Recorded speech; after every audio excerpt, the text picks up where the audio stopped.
Baik, Assalamualaikum warahmatullahi wabarakatuh.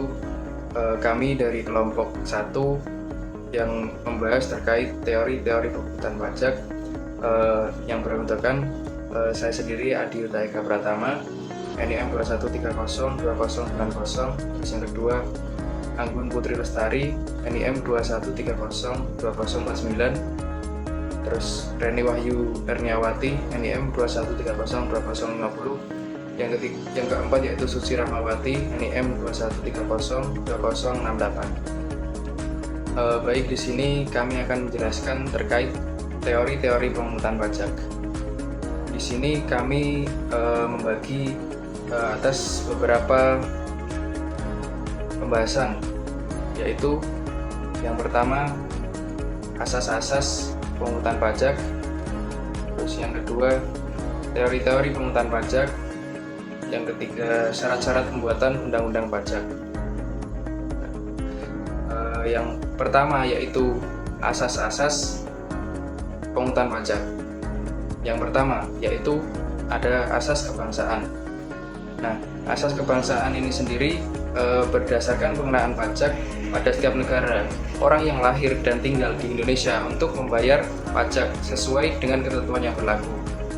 Nah, hal ini juga berlaku kepada warga negara asing yang tinggal di Indonesia selama kurun waktu 12 bulan.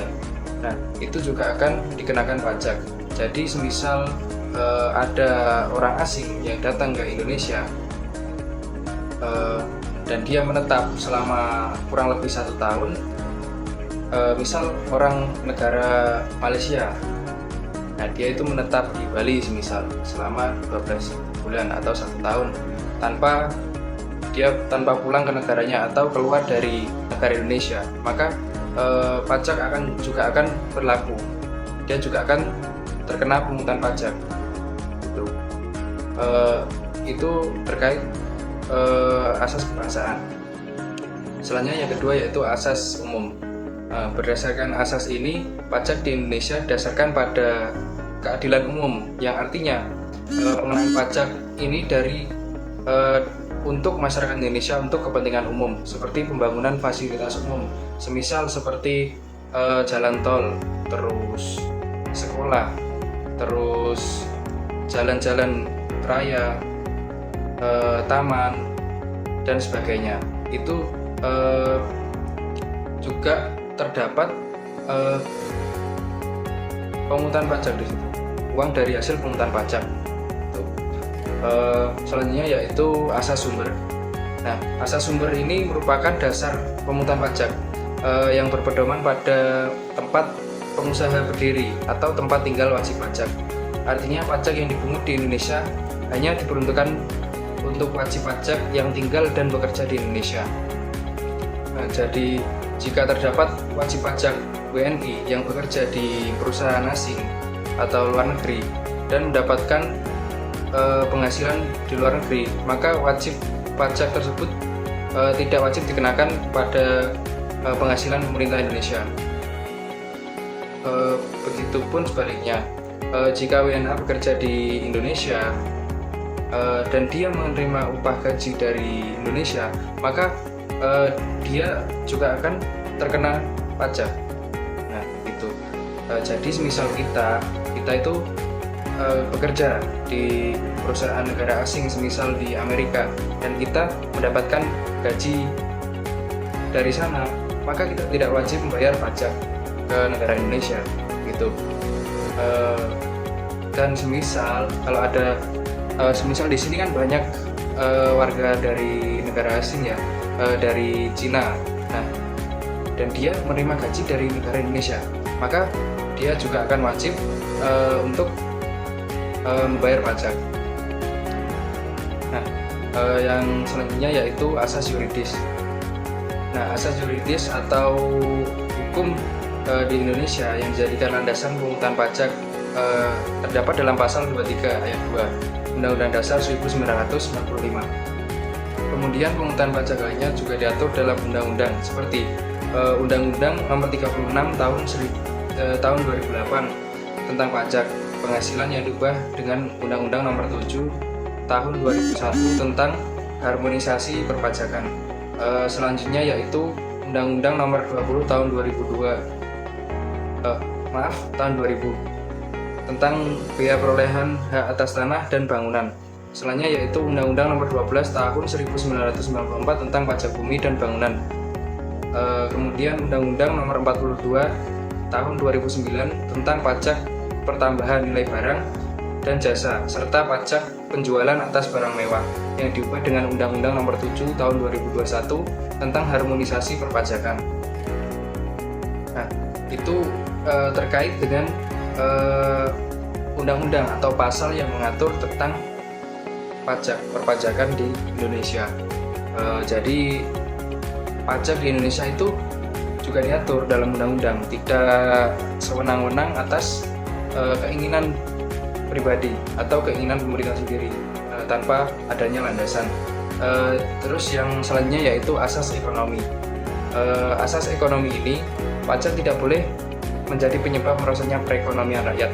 Dengan adanya pajak, diharapkan pemerintah bisa secara maksimal mendapatkan pembiayaan melalui pemungutan pajak. Jadi gunanya pajak ini tadi juga harus dikelola secara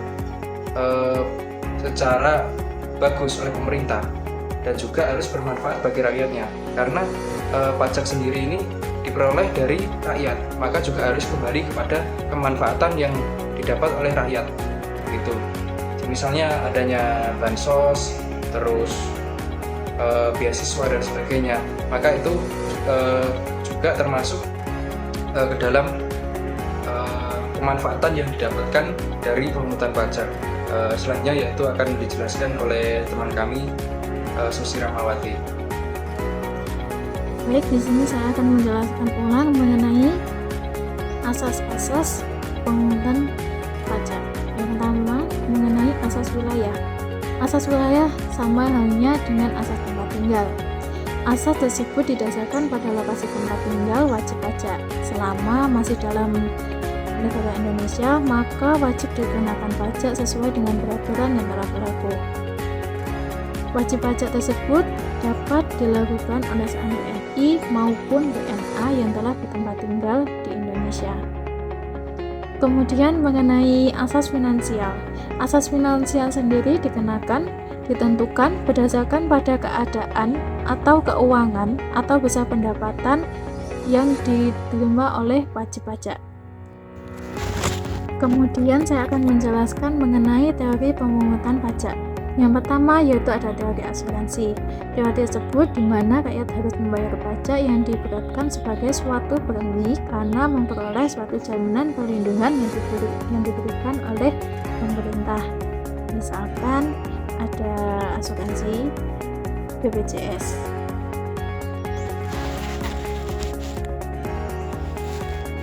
Kemudian yang kedua ada asuransi tentang kepentingan atau teori kepentingan, di mana teori kepentingan ini merupakan pembagian beban pajak berdasarkan suatu kepentingan atau perlindungan terhadap negara kepada suatu objek wajib pajak. Maka wajib pajak wajib membayarkan tinggi pajak sesuai dengan yang telah ditetapkan dengan kepentingannya. Yang ketiga mengenai teori daya pikul. Teori daya pikul sendiri merupakan suatu pajak yang harus dibayarkan sesuai dengan daya pikul masing-masing. Teori daya pajak sendiri memiliki dua pendekatan. Yang pertama ada pendekatan secara objektif dan yang kedua ada pendekatan secara subjektif.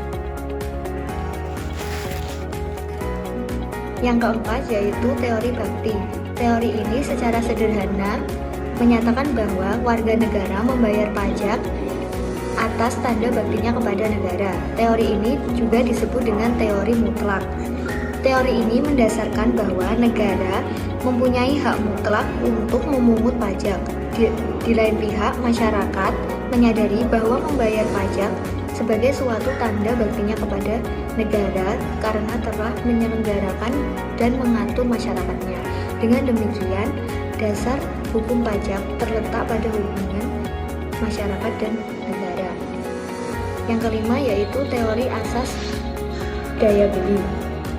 Teori ini berpendapat bahwa fungsi pemungutan pajak adalah mengambil daya beli dari rumah tangga masyarakat untuk rumah tangga negara, kemudian menyalurkan kembali ke masyarakat dengan maksud untuk memelihara kehidupan masyarakat dan untuk membawa ke arah tertentu, misal kesejahteraan. Pembayaran pajak dimaksudkan untuk memelihara masyarakatnya. Teori ini mendasarkan pada penyelenggaraan kepentingan masyarakat yang dianggap sebagai dasar keadilan pemungutan pajak.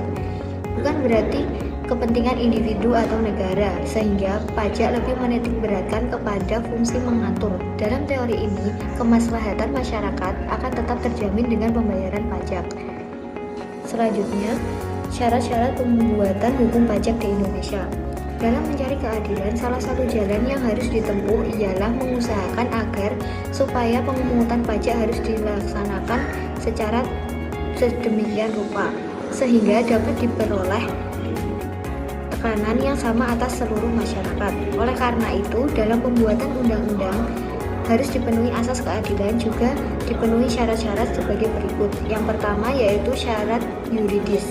Hukum pajak harus memberi jaminan hukum yang perlu untuk menyatakan keadilan yang tegas, baik untuk negara maupun untuk warganya. Bagi negara hukum, maka segala sesuatu harus ditetapkan dalam undang-undang, termasuk pemungutan pajak. Di Indonesia, dalam Undang-Undang 1945 pasal 23 ayat 2 dikatakan bahwa pajak untuk keperluan negara berdasarkan undang-undang.